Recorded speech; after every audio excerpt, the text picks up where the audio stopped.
Mas kaming paalalahanan ni Lola na huwag maglaro sa likod ng gubat, lalo na kapag papalubog na ang araw. Hindi raw kasi basta lupa ang tinatapakan namin, may mga nilalang doon na hindi mo pwedeng gambalain.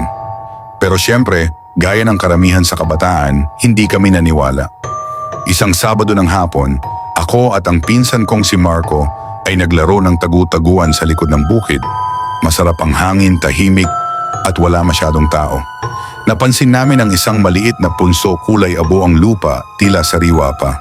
May kakaibang anyo ito parang hugis ng upuan at may mga tuyong dahon na nakatumpok sa ibabaw.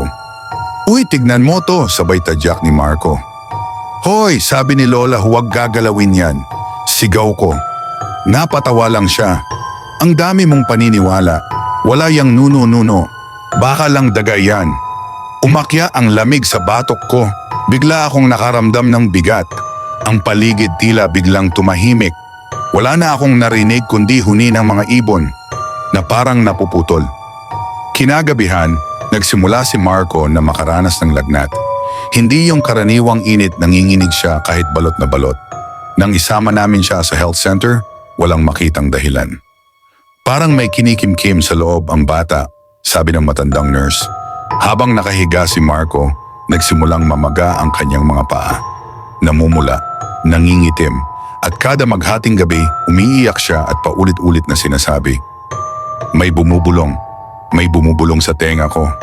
Galit siya. Noong ika-4 na gabi, bigla siyang tumayo mula sa pagkakahiga, tulog ang mga mata, pero ang katawan niya ay gumagalaw. Bumigkas siya ng mga salitang hindi ko maintindihan, parang sinaunang wika. Saka siya napahiga ulit, umiyak na parang bata. Kinabukasan, pinatawag namin si Lola. Pagpasok pa lang niya sa silid, nanigas siya.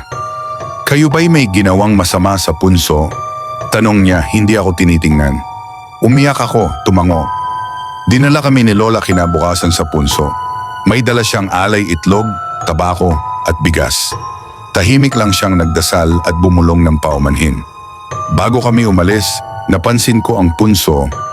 May kakaibang anyo na parang may bakas ng paa sa ibabaw, maliit, bilugan, hindi sa tao. Pagdating ng gabi, nawala ang lagnat ni Marco. Para bang walang nangyari, pero mula noon, hindi na siya bumalik sa likod ng bukid. At ako, hanggang ngayon, hindi ako tumatapakan ng punso, kahit anong itsura pa niyan. Kasi sa lugar namin yon, may isang simpleng batas. Kapag gumanti ang nuno, walang gamot ang makakapagpagaling.